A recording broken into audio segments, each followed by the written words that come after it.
नमस्कार आप सभी के लिए। आज के एडिटोरियल में हम बात करने वाले हैं, द हिंदू का एडिटोरियल है जो रिसेंटली बंगाल के जो चुनाव हुए हैं उसमें जो टीएमसी की विजय हुई है उसी को आधार बनाते हुए ये पूरा का पूरा आज का एडिटोरियल है। तो चलिए स्टार्ट करते हैं बगैर देर कर किए हुए। अगर आपने चैनल को सब्सक्राइब ना किया हो तो सब्सक्राइब द चैनल और बेल आइकन भी दबा लें। और अगर आप सपोर्ट करना चाहते हैं हमारे लिए तो आप डिस्क्रिप्शन में की जो लिंक है उसे आप फॉलो कर सकते हैं। Bengal's mandate a turning point in national politics. National politics की बात कर रहे हैं, ये राष्ट्रीय राजनीति, मतलब जो केंद्र में किसे सत्ता मिले और एक विपक्ष जो कि वर्तमान सरकार है उसके लिए एक मजबूत विपक्ष खड़ा हो पाए, ये उन सब चीजों के बारे में बात कर रहे हैं। The people's mandate in West Bengal has been decisively against the Bharatiya Janata Party in favor of the incumbent Trinamool Congress led by the Mamata Banerjee together with the mandated in favor of the Left Democratic Front in Kerala and Dravid Munekkargam led coalition in Tamil Nadu. This may well become a turning point in national politics as far as Narendra Modi's regime is concerned. तो अगर नरेंद्र मोदी के जो regime को देखा जाए या उनके शासन को देखा जाए तो आप इन जितने राज्यों में जो चुनाव हुए हैं उन सबको अगर आप ध्यान केंद्रित करो तो वेस्ट बंगाल की जनता ने जो भारतीय जनता पार्टी है उसको क्या कर दिया, डिसाइसिवली। तो डिसाइसिवली वहां की जनता ने क्या किया, इनके लिए रिजेक्ट कर दिया। और किसको, इनकम्बेंट, मतलब जो पहले से गवर्नमेंट वहां पर स्थापित थी उसको क्या कर दिया, जिता दिया। अगर हम बात करें केरल की तो केरल में लेफ्ट डेमोक्रेटिक फ्रंट मतलब जो वामपंथी पार्टी है उसकी जीत हुई और द्रविड़ मुनेत्र कड़गम तमिलनाडु में जीत गई। तो अगर मोदी गवर्नमेंट या मोदी भारत की जो पार्टी है भारतीय जनता पार्टी उसको ध्यान में रखते हुए बात की जाए तो तीनों जगह उनके जो विपक्षी पार्टियां हैं वो जीत गई। For BJP a rise and then fall. अगर बीजेपी के लिए देखा जाए तो एक राइज मतलब उसका उदय हुआ एकदम से, देन फॉल अब गिरती हुई इन्हें लग रही है। 2 years ago, the BJP had witnessed a phenomenal rise in Bengal, with vote share rising from around 10% in 2016 to 40% in 2019. तो अगर बीजेपी की बात करें तो जो 2016 में सिर्फ 10% वोट जिसे मिले थे उससे 2019 के लोकसभा चुनाव में 40% तक वोट मिले, enabling it to win 18 out of the 42 Lok Sabha seat from state. Preliminary data suggested slight reversal of that trend in 2021. तो जहां पर 40% वोट बंगाल की जनता ने बीजेपी गवर्नमेंट को दिए थे 2019 के लोकसभा चुनाव में, लेकिन अब अगर 2021 की बात करें तो उसमें क्या हुआ है, कुछ परसेंट में कमी आई है जो 2021 में वर्तमान में विधानसभा चुनाव हुए उसमें। With BJP finishing with state wide vote share around 38% और जिसे लगभग 2% की कमी हुई जिसमें 38% वोट शेयर मिला 2021 के विधानसभा चुनाव, ये जो अभी हाल ही में कंप्लीट हुए हैं। The TMC on the other hand has significantly improved its vote share from 43% in 2019 to around 48% in 2021। लेकिन अगर तृणमूल कांग्रेस की बात करें तो उसे जहां 2019 में 43% वोट मिले थे वहीं 48% वोट उसे किस विधानसभा, इस जो वर्तमान विधानसभा के चुनाव हुए उसमें उसे वोट मिले। An almost 10% lead in vote share has translated into clean sweep. और ये जो 10% का डिफरेंस है मतलब भारतीय जनता पार्टी को 38% वोट मिले और टीएमसी को 48%, तो जो 10% का डिफरेंस है उसने क्या कर दिया, क्लीन स्वीप कर दिया और एक बहुत अच्छी मेजोरिटी के साथ जो तृणमूल कांग्रेस है उसने डिसाइसिवली विन किया इन चुनावों को। और ये 2/3 प्लस मेजोरिटी है, मतलब 2/3 तो मिले ही मिले, उसके साथ और ज्यादा भी मिले। Willing the projection of most opinion and exit poll that it will be a cliff changer of contest. तो यहाँ पर कई एग्जिट पोलों को भी इन्होंने क्या किया, धराशायी किया। The BJP has finished way below the double-digit threshold publicly and marked by the TMC key poll strategist Prashant Kishor. और जबकि जो बीजेपी है उसने डबल डिजिट भी क्रॉस नहीं कर पाया, जैसा कि जो वहां के की स्ट्रेटेजिक प्रशांत किशोर थे, उन्होंने कहा था। What went wrong for BJP? अब यहाँ पे क्या गलत हुआ, क्या गलत हो गया बीजेपी से, तो यहाँ पर कुछ इन्होंने पॉइंट अपने दर्शाए हैं।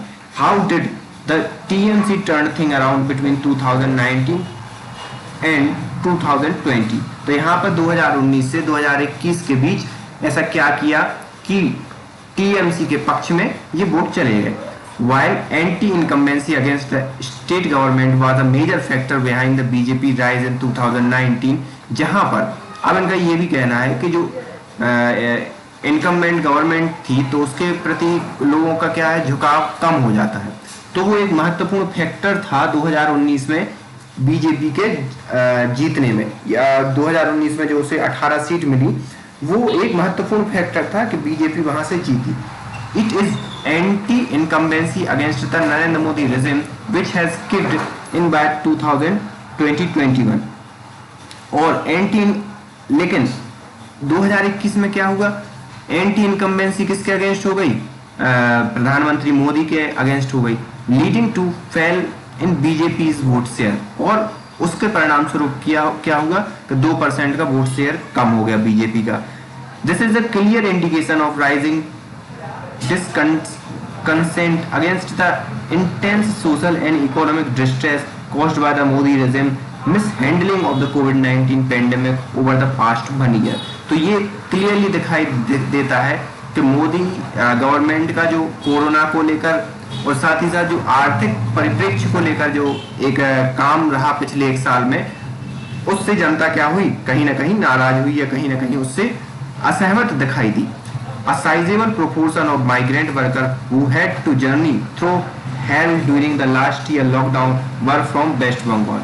तो यहाँ पर देखा गया कि जो लास्ट ईयर जितने भी मजदूर अपने घर की तरफ भागे थे, उनमें या उनको कैसे बहुत बुरे रास्तों या बहुत बुरी कंडीशन में अपने घर लौटना पड़ा, तो वो क्या था, पिछले लॉकडाउन में जो मजदूर अपने घर को लौटे थे उसमें मतलब ज्यादातर वेस्ट बंगाल से भी थे। So are those getting infected in second wave COVID-19? और यहाँ पर सीधी सी बात है कि वो दूसरी वेव में भी क्या हुए हैं, प्रभावित हुए हैं। People have empathetically held the center and not the state government to be more responsible for plugging the country into avoidable crisis repeatedly। तो यहाँ पर जो पूरे के पूरे देश के लोग हैं वो मुख्य रूप से सेंट्रल गवर्नमेंट को ज्यादा दोष दे रहे हैं बजाय इसके कि स्टेट गवर्नमेंट को दोष दें। The farmer movement against the formula of rising fuel price across the board, privatization public assets from bank, insurance company and coal mine to railway, all of it become ammunition against the center। तो यहाँ पर चाहे farmer का formula जो लाए गए या जो किसान नियम लाए गए जो 3, उनका विरोध हो, चाहे जो फ्यूल की जो प्राइस का बढ़ना हो वो हो, प्राइवेटाइजेशन करना हो, जो गवर्नमेंट एंटिटीज का प्राइवेटाइजेशन करना हो, बैंक और इंश्योरेंस कंपनी का प्राइवेटाइजेशन करना हो, तो ये सब चीजें क्या हुई, एक एम्यूनेशन का काम किया, ये एक हथियार का काम किया सेंटर के अगेंस्ट काम करने का, ये सेंटर के अगेंस्ट खड़े होने के लिए। Additionally, there was threat to the citizenship of million of East Bengali refugee, और यहाँ पर दलित and minority posed by the NRC, NPR, CA और the National Register of Citizens, the National Population Register, the Citizenship Amendment Act।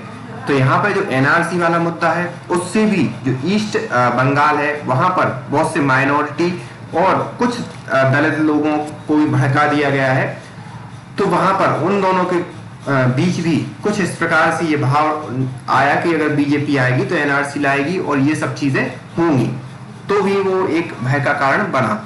While anger has mounted against the center, Mrs. Banerjee has managed to win back public support through combination of the grievance redressal, outreach program and welfare scheme, which have yielded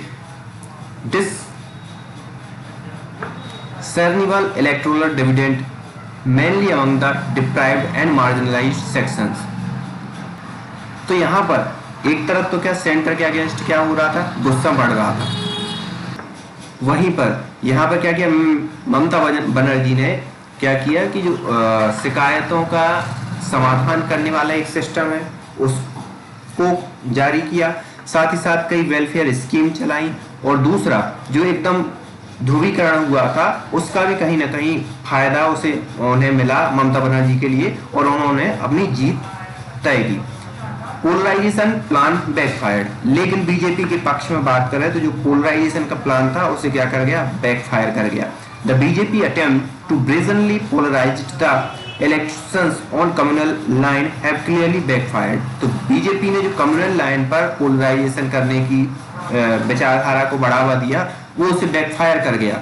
so has it strategy to capture power in state by engineering large scale defection from the TMC. और यहाँ पर उसने क्या किया, try किया कि जो TMC के जो लीडर्स हैं उनको दल बदल करके पावर हथियाने की कोशिश की, या इस प्रकार से उसने ट्राई किया, तो वो भी उसके लिए बैकफायर कर गया। While the TMC may have many skeletons in its cupboard, the BJP desperate attempt to grab power in state by manipulating the central agency and misusing the pending corruption case appeared as an act invasion। तो यहाँ पर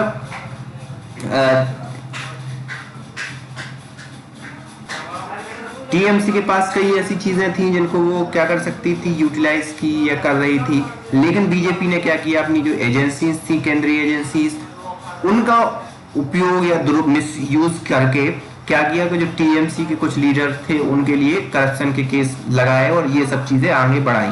the fact that BJP did not have single Bengali leader who can pose credible challenge to Mrs. Gandhi added to that perception of outsider। तो यहाँ पर BJP के पास एक single चेहरा भी नहीं था कि जो ममता बनर्जी के खिलाफ खड़ा कर पाए बीजेपी, या खड़ा की हो कि जिससे पूरा का पूरा परसेप्शन चेंज हो। Therefore what happened, और इसी चीज को ममता बनर्जी ने क्या किया, बनाया, और इस हिसाब से बनाया कि ये आउटसाइडर्स हैं।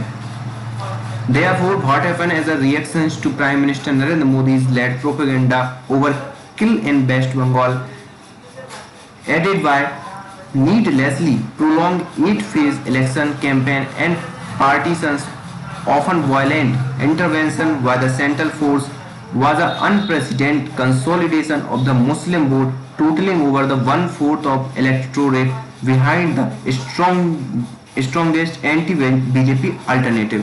तो यहाँ पर इतना लंबा चुनाव हो जाना, ठीक है, और प्रोपेगेंडा जो मतलब प्रधानमंत्री मोदी के द्वारा इस प्रकार से एक प्रोपेगेंडा चलाया जाना, और चुनावों का इतना लंबा होना, और कहीं ना कहीं जो वायलेंट जो हिंसा की गतिविधियां होना, और उसमें भी सेंट्रल फोर्स का क्या करना, इंटरवीन करना। इससे क्या हुआ कि जो एंटी बीजेपी सेंटिमेंट था माइनॉरिटीज में वो घर कर गया, और जैसे ये घर कर गया तो 1/4 सीट, मतलब अगर 200-300 सीट है तो 75 सीटों पर लगभग मुस्लिम बहुल इलाके हैं, वहां पर वो क्या हो गए, एकजुट हो गए। तो उससे क्या हो गया, सीधी सी बात है, टीएमसी को फायदा मिला। The TMC convincing victorial in hitherto unconquered territory, the Muslim majority district of Murshidabad and Mandla are the pointers. तो यहाँ पर जहाँ मुर्शिदाबाद और मांडला, जहाँ टीएमसी का वो नहीं था, मतलब वजूद नहीं था, वहां पर भी उसने क्या की, डिसाइसिव विक्ट्री दर्ज की। The Hindu vote in contrast did not consolidate behind the BJP, लेकिन उसके उलट हिंदू वोट क्या हुआ, एक साथ नहीं आया। Rather a section of BJP voter appears to have switched from BJP to TMC between 2019 and 2022। बल्कि बजाय इसके क्या हुआ कि जो हिंदू वोटर 2019 में बीजेपी के साथ थे वो किसके साथ हो गए, 2021 में टीएमसी के साथ हो गए। The dynamics behind such anti-BJP consolidation need further examination and analysis। तो जो डायनामिक्स हैं एंटी बीजेपी कंसोलिडेशन की, उस चीज को क्या करना चाहिए, बीजेपी को एनालिसिस करना चाहिए और देखना चाहिए, एग्जामिन करना चाहिए कि आखिरकार हमारे जो कोर वोटर थे वो अलग क्यों हो गए और हमसे दूर क्यों हो गए। द लेफ्ट डिक्लाइन, लेफ्ट मतलब जो वामपंथी है उनका एकदम से खात्मा हो गया। आपने देखा होगा कि वामपंथी और कांग्रेस दोनों का वहां पर सुपड़ा साफ हो गया।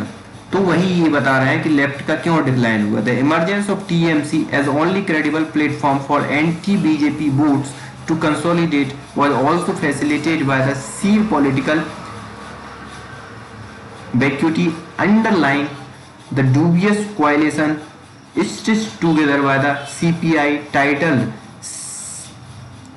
संयुक्त मोर्चा।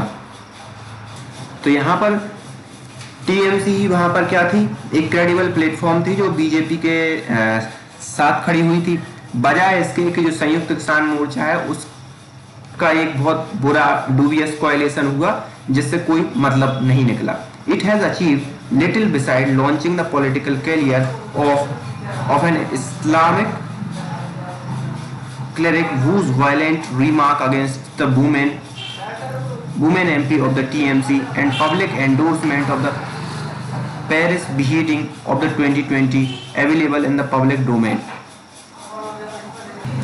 तो यहाँ पर साथ ही साथ एक और किसका अलाइनमेंट हुआ, एक इस्लामिक उनका रिसेंटली मुझे नाम नहीं याद आ रहा है, आप समझ गए होंगे कि कौन मैं किसकी बात कर रहा हूँ।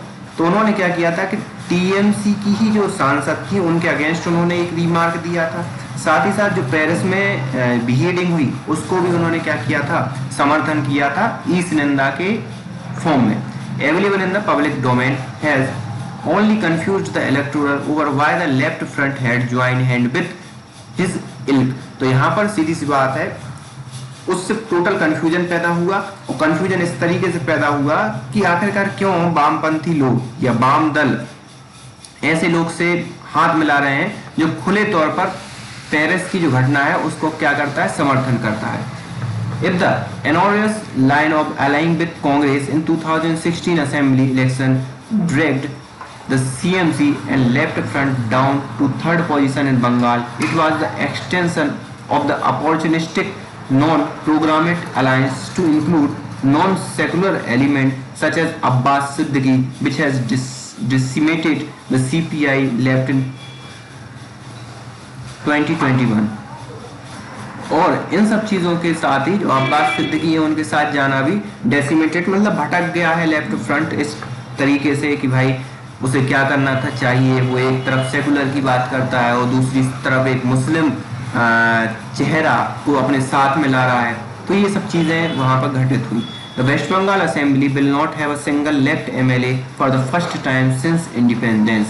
और ये पहली बार है कि लेफ्ट का एक भी विधायक जीत कर नहीं आया बंगाल की असेंबली में, और ये आजादी के बाद ये पहली बार ऐसा हुआ है। While the Kerala leadership of CPM has delivered and has therefore been rewarded by the people, the Bengal leadership at Alimuddin Street need to be held to account for this sad outcome। तो यहाँ पर अगर Keller की बात करें तो वहां पर लोगों द्वारा इसे रिवार्ड दिया गया है इसी सीपीआई को, लेकिन जो बंगाल की लीडरशिप है अलीमुद्दीन स्ट्रीट इस चीज के लिए जिम्मेदार है कि आखिरकार ऐसे आउटकम क्यों आए, both with in the party and outside. और दोनों ही चीजें चाहे पार्टी के अंदर हो और बाहर वाले जितने भी मुद्दे हो वो इस चीज के लिए अकाउंटेबल है। It is the persistent lack of accountability at top combined with political opportunism and programmatic incoherence of the CPI leadership which has led to this fiasco of the left in West Bengal। तो यहाँ पर political opportunism मतलब कि हम आगे बढ़ जाएं, हम आगे बढ़ जाएं, ये वाली नीति ने वहां पर लेफ्ट का ये हाल किया है। The BJP while defeated in state has still captured opposition space। अब यहाँ पर बीजेपी भले ही हार गई हो लेकिन उसने एक अपोजिशन स्पेस खोज लिया है। In order to relegate BJP to margin where it once belonged in West Bengal the revival of left is essential. तो यहाँ पर बीजेपी को फिर से मतलब बाहर करने के लिए ये जरूरी है कि लेफ्ट फिर से रिवाइवल हो। That revival however is contingent on the much awaited overhaul within the left both within and outside। और यहाँ पर सीधी सी बात है सीपीआई या जो लेफ्ट पार्टी है उनके रिवाइवल के लिए उनको अपने अंदर और बाहर दोनों तरफ झांकना पड़ेगा और जो भी कमियां हैं उनको क्या करना पड़ेगा, कम करना पड़ेगा या उनको अपनी कमियों को सुधारना पड़ेगा जिससे क्या हो वहां पर रिवाइवल हो वेस्ट बंगाल में और ऐसी स्थिति ना हो। So this is the end of today's editorial. So thank you for today।